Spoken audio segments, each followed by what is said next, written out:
우리 옆 사람과 인사하시겠어요? 오늘도 은혜 받으시기 바랍니다.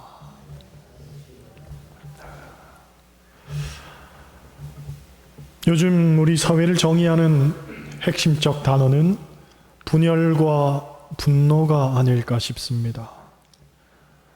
경제적 양극화뿐 아니라 이념적 양극화는 극에 달해 있고, 거기에 더해 사회적이고 종교적 이유로 자기 이익을 위해 집단 편승한 사람들의 당찬 분노는 정말 극단으로 치닫고 있습니다. 와중에 이러한 자기 주장을 교회 안에서까지 표출하는 사람들로 인해 교회는 더욱 난처한 지경에 처해 있습니다.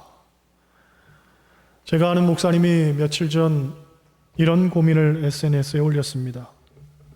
교회에 장로님 한 분이 계신데 교회 단톡방에 계속 정치적인 내용을 올린다는 거죠. 교회 안에는 얼마든지 우도 있고 좌도 있는데 당신 주장만을 고집하면서 그 주장과 반하는 사람들한테는 아주 분기탱천하는 모습을 보면서 실제로 어떤 젊은 부부는 실족해서 교회를 나오지 않는다는 것입니다. 이런 상황에서 더 큰 갈등을 막아야 하는데 어떻게 해야 하냐는 질문이죠. 그 질문에 어떤 목사님이 조언하기를, 당신 교회에도 그런 분이 계셨는데 목사님이 그만하라고 말했더니 결국은 교회를 떠났다는 것입니다. 아마도 그 장로님도 그럴 수 있으니 목사님도 장로님이 떠날 것을 대비해 마음 단단히 먹으라고 충고를 했습니다. 그런데 그 충고에 대한 목사님의 답변이 가슴을 미어지게 합니다. 그 장로님은 개척 멤버고 현재 교회 건물을 헌납하신 분이며 교회의 핵심 중의 핵심이기 때문에 떠난다면 목사님이 떠나게 될 가능성이 더 크다는 거죠.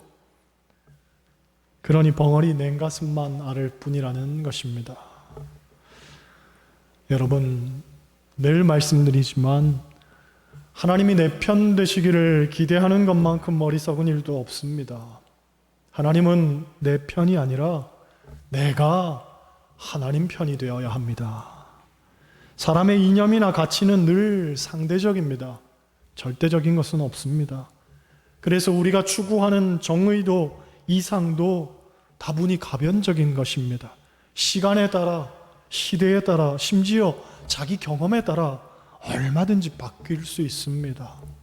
그러니 우나 좌가 중요한 게 아닙니다. 얼마든지 우도 있고 좌도 있을 수 있음을 우리는 인정해야 됩니다. 다만 우리는 절대적이며 변하지 않으시는 하나님 편에 서 있어야 한다는 것입니다. 때문에 오늘 본문이 우리에게 시사하는 것을 살피면서 이 분열의 시대에 우리는 어떤 생각과 태도를 갖고 살 것인가 함께 나누려 합니다. 오늘 본문은 예수님께서 대제사장의 무리에 잡히시던 때의 상황에 대해 기술하고 있습니다.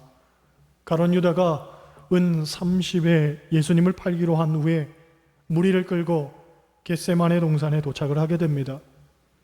이때 그들은 예수님을 잡으려고 칼과 몽치를 가지고 오죠. 이것에 대해 분개한 베드로가 자신의 칼을 가지고 대제사장의 종 말고의 귀를 쳐서 떨어뜨립니다. 예수님께서는 말고의 귀를 만져서 낫게 하는 기적을 베푸시면서 이런 말씀을 하시죠. 내 칼을 도로 칼집에 꽂으라. 칼을 가지는 자는 다 칼로 망하느니라. 이 말씀에 큰 감동을 받은 사람이 있었습니다. 바로 인도의 마하트마 간디입니다. 간디는 영국의 식민지 정책에 대항하여 인도의 독립을 위해서 일어설 때에 바로 이 말씀을 근거로 해서 폭력을 배제하고 사랑과 진리로 싸우는 비폭력 무저항 운동을 전개한 사람이었습니다. 그런데 사람들은 간디에게 이런 질문을 했죠. 칼을 가진 사람에게 대항하여 진리와 사랑으로 싸우는 것이 과연 가능한가? 그 질문에 간디는 다음과 같은 위대한 선언을 합니다. 폭력으로 얻은 승리는 폭력으로 망할 따름입니다. 나는 사랑하는 조국 인도에 영혼의 승리를 안겨주고 싶습니다. 그렇다면 우리는 영혼의 힘을 믿어야 합니다. 여러분, 우리가 생각할 때에 오늘날은 칼의 시대가 아닌 듯 보입니다. 그런데 보이는 칼의 시대는 아니지만 보이지 않는 칼이 온통 난무하는 시대입니다. 오늘날 사람들은 비난과 조소와 미움이라는 칼을 앞세워서 얼마나 많은 사람들을 무참하게 찔러대는지 모릅니다. 평소에는 칼을 잘도 숨기고 살지만 찌를 대상을 찾기만 하면 벌떼같이 몰려들어서 절대로 살아남지 못할 정도로 숨통을 끊어놓습니다. 코로나의 확산에 대해서 많은 신앙적이고 신학적인 해석들이 있습니다. 그런데 그중 가장 문제가 되는 것이 신정론입니다. 신정론이라고 하면 악의 문제를 신의 정의 혹은 절대적 진리와 관련해서 이해하려는 하나의 신학적 교리입니다. 신정론도 자세히 다루면 여러 가지로 말할 수 있지만 크게 두 가지로 나누어 생각해 볼 수 있습니다. 하나는 사회 변동을 억제하는 결과를 가져오는 신정론 유형이고, 다른 하나는 사회 변동을 조장하거나 촉진하는 결과를 초래하는 유형입니다. 아주 쉽게 말하면 전자는 코로나가 확산이 되거나 말거나 하나님을 믿으니 하나님께서 지켜주시지 않겠느냐 하며 관망하는 형태로 나타나는 것이고, 후자는 코로나가 확산되는 것은 하나님의 징계이자 심판이니까 빨리 회개해야 한다는 것입니다. 일반적으로 사람들은 그 둘 중 어느 것이 맞는 것인가를 고백하지만 둘 다 맞을 수도 있고 둘 다 틀릴 수도 있습니다. 왜냐하면 신앙이라는 것은 무엇이다 라고 한마디로 규정하고 정의할 수 없기 때문입니다. 신앙은 개인적인 믿음, 삶의 내용, 자란 환경, 경험, 기타 이런 것들을 무시할 수 없습니다. 그래서 저마다의 믿음의 내용이 다르고 고백들이 다를 수밖에 없습니다. 어떤 병마에서도 하나님이 지켜주시지 않겠느냐 하는 것도 그 사람 믿음이고, 하나님의 심판이니 회개해야 된다 하는 것도 그 사람의 믿음입니다. 이것도 맞을 수 있고 저것도 맞을 수 있고, 아니 이도 저도 틀릴 수도 있습니다. 다만 우리가 생각해 봐야 하는 것은 그것이 공통된 분모를 갖는 믿음이냐는 거죠. 즉 공교회적으로 고백할 수 있고 모든 사람이 그렇다고 인정할 만한 믿음이냐는 겁니다. 이것이 중요한 이유는 사회적 현상에 대한 해석과 견해는 반드시 필연적으로 갈등을 야기시킬 수밖에 없기 때문입니다. 그러므로 다만 이 갈등을 최소화할 수 있는 것에 대한 고민과 진지한 성찰이 있어야 된다는 거죠. 그렇지 않다면 기독교인으로서 사랑과 관용을 말하는 것은 어불성설일 수밖에 없는 겁니다. 사실 우리는 살면서 너무 쉽게 하나님 뜻이라고 말을 하지만, 하나님 뜻이 그렇게 쉬운 것이라면 왜 우리가 하나님 뜻을 분별하는 것이 어렵겠습니까? 게다가 서로 다른 행동과 주장을 하면서 저마다 다 하나님 뜻이라고 말하죠. 과연 누구의 말과 행동이 진짜 하나님 뜻이겠습니까? 일반적으로 하나님의 뜻을 위해서 우리는 항상 5가지를 살펴야 됩니다. 첫째로 섣부른 판단을 유보해야 됩니다. 우리의 삶에 벌어지는 사회적 현상은 하나님의 뜻일 수도 있지만 하나님의 뜻이 아닐 수도 있습니다. 정말 하나님 뜻이라는 것이 아주 명확해질 때까지 우리는 기다릴 줄 알아야 됩니다. 둘째로 섣부른 고백도 유보해야 됩니다. 내가 그렇게 믿는다 하더라도 고백으로 표현하는 순간 많은 논쟁과 비판 혹은 편가르기와 반목의 주인공이 될 수 있다는 점을 기억해야 됩니다. 그러므로 나의 영혼이 잠잠히 하나님만 바라보나이다 하고 인내할 수 있어야 됩니다. 셋째, 하나님의 역사라면 분명히 하나님을 믿는 사람들은 그것을 공통되게 고백하게 될 것입니다. 나만의 주장이 아니라 공교회적으로 드러나는 때가 있을 거라는 말이죠. 그러므로 함부로 하나님 뜻이라고 고백하는 어리석은 자가 되어서는 안 됩니다. 하나님께서 당신을 스스로 드러내시고 나타내실 때까지 묵묵히 기도하면서 기다려야 하는 것입니다.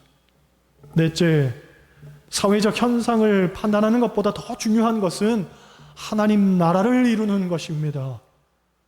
내가 어떠한 가치에 대한 믿음이 있다면 묵묵히 삶 속에서 그 믿음을 실천해 나가면 됩니다. 하나님 뜻이냐 아니냐보다 더 중요한 것은 하나님 뜻대로 사는 겁니다. 일례로 우리가 광화문 집회에 참석한 교인들에 대해서 왜 실망하고 나무라겠습니까? 그것은 그들이 우리에게 보여준 행동들 때문입니다. 내가 믿는 가치들을 위해서 얼마든지 집회에 참석할 수 있습니다.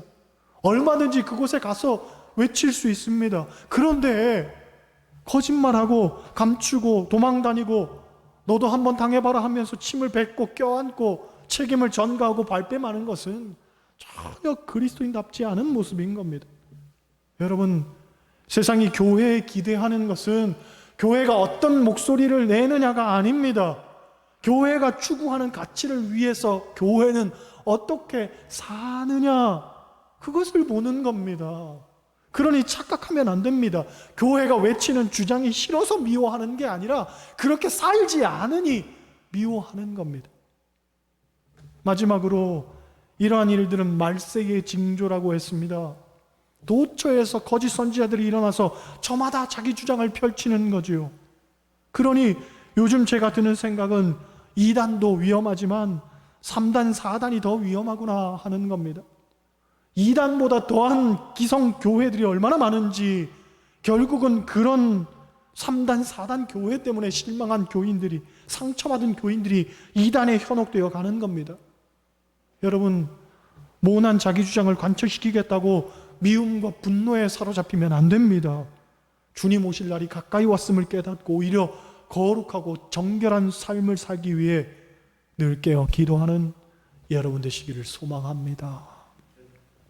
오늘 본문이 우리에게 말하고 있는 핵심적 내용이 몇 가지가 있습니다. 첫째로 참으라는 거죠. 곧 인내해야 한다는 겁니다. 한국인의 기질 가운데 가장 문제가 되는 것이 성급함입니다. 그래서 이런 얘기가 있죠. 어떤 사람이 자신에게 인내가 얼마나 부족한가 절실히 느끼고 하나님께 이렇게 기도했다고 합니다. 하나님, 저는 인내가 부족합니다. 그러니 하나님, 저에게 인내를 주세요. 하나님, 지금 속히 주실 줄 믿습니다. 인내가 없으니 인내를 달라고 기도하는데 지금 속히 달라는 거예요. 빨리. 이게 우리의 모습이라는 거죠. 여러분, 하늘의 밀알이 땅에 떨어져 썩어야 비로소 싹이 나고 그 싹이 자라야 나무가 되고 열매를 맺습니다. 그런데 썩고 싹이 나고 자라는 데에는 아주 긴 시간이 필요합니다. 그 과정을 거치고 나야 비로소 열매가 맺어지는 거죠. 많은 성도들이 당장 열매를 보고자 하지만 열매는 그런 것 아닙니다. 기다림이 있어야 합니다. 내가 생각한 것보다 훨씬 더 오래 기다려야 할지도 모릅니다.